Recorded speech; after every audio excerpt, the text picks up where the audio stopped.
And we have one more here to bring you guys from More Perfect Union. Again, this is about Amazon's latest union busting tactics. So I'm sure a number of you are aware the Staten Island warehouse succeeded in unionizing. We have the Bessemer election in the middle of a recount, and we also have a couple other warehouses that are right next to the one warehouse in Staten Island that succeeded in unionizing are also having their own union elections. So this is pertaining to those Staten Island warehouses. If memory serves, this is More Perfect Union talking about Amazon's latest union busting tactics. Amazon employees, I have to ask you guys to leave the property. Immediately. So if you're not an Amazon associate, pack up everything and please go. Cool. Please do not come back on site. Okay. You've been told. Thank you. I've been told? Yep. Okay. It's going to take me about 10 minutes to get packed up. Do not come back on site. Yeah, so I mean, these two, I mean, you know, they come around like a couple times a day. They take down any posters we have up. They rip down the signage, they kick out the other organizers, they kick out UPS workers, anyone who's coming to support the union. What's disgusting? Union busting! What's disgusting? Union busting! Can't wait!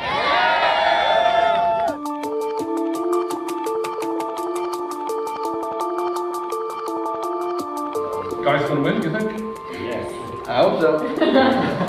I think, I mean, according to like phone banking data we have, you know, it's looking good. But the thing is, like, the amount of resources that they put into JFK 8, they just swiveled it over to our building, and we are 1/7 of the size.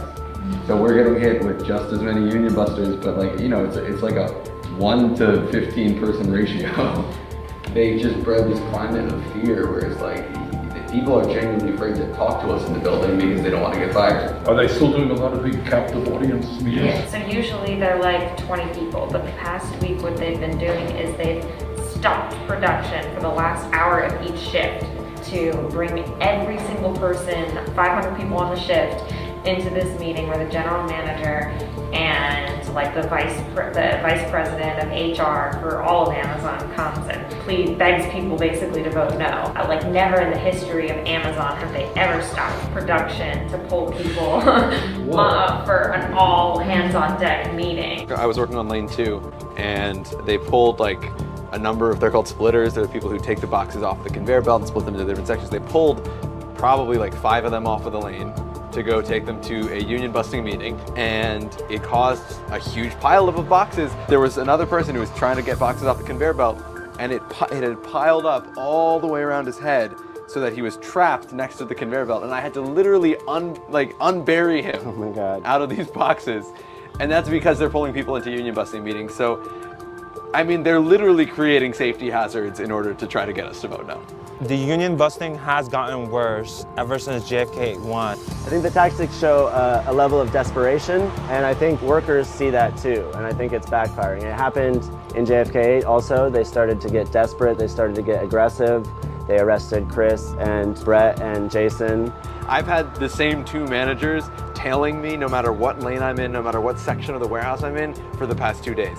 I've tried to move to get out of their way. They come and find me. They go, oh, do you need some help here? It's like, no, I don't need help here. We have like 3 other workers that I'm working with right now. But they tail you. They know who the organizers are, so they're making a concerted effort to prevent us from talking to people, and they're also trying to scare the workers so that they're not wearing the lanyards, they're not wearing the shirts, and we can't build momentum as easily. They're also having the union busters, the outside consultants, disguised as workers. They gave them the blue badges, they hired them on as workers, and they have them on the floor pretending to be workers, talking with the actual workers, telling them to vote no. Meanwhile, these union busters are getting paid $400 an hour.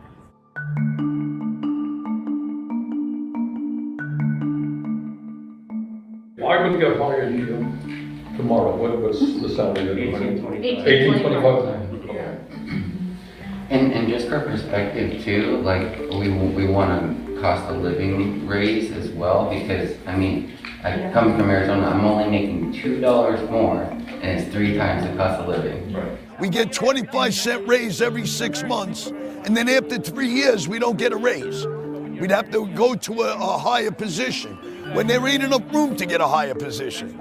You move up, you should get more pay. If I take another job besides where I began at, if I start teaching people my job, I deserve a raise. Each job you take, you should get extra money for what you do. They don't accept people's like shift change to become full-time workers, they've like denied me full-time work. There's a lot of favoritism in LDJ5. Like if you're not really like not friends with the managers, you get stuck in the worst lanes. All the stories, all the horror stories you heard and from JFK8, they're true in our building too. And they're true in every Amazon building across the country. So this movement right here, this is just the beginning, like everyone's been saying. People are coming from all over the country to help support. You know, we've had people out on the line from many different unions, from Amazonians United, from workers at Amazon in different states, all of whom, you know, they're all organizing too, and we're all part of the same movement. We all want the same things. We all see how important it is that this succeed. This union's got some serious union drip going on, and I am seriously inspired. Eat the rich, baby, that's right. He wore this in front of the major investors of Amazon. Jeff Bezos, your time is coming, brother. Your time is coming, you hear me? The people have spoken, and it's time for us to whoop that ass in that election. Well, we're going to try to take it nationwide after this. We're going to get our infrastructure together for the next few months, and then we're going to have a national call for hopefully every building in the country. And then once again, we'll see a domino effect like you see with the Starbucks movement. We want to do the same thing with Amazon. We got to a point where the workers are now organizing themselves. And it's not just here in Amazon. We got emails from Walmart, we got emails from Target, Dollar General, from Apple, from Starbucks. We are going to take over the country. The workers are. The workers are going to take over the country.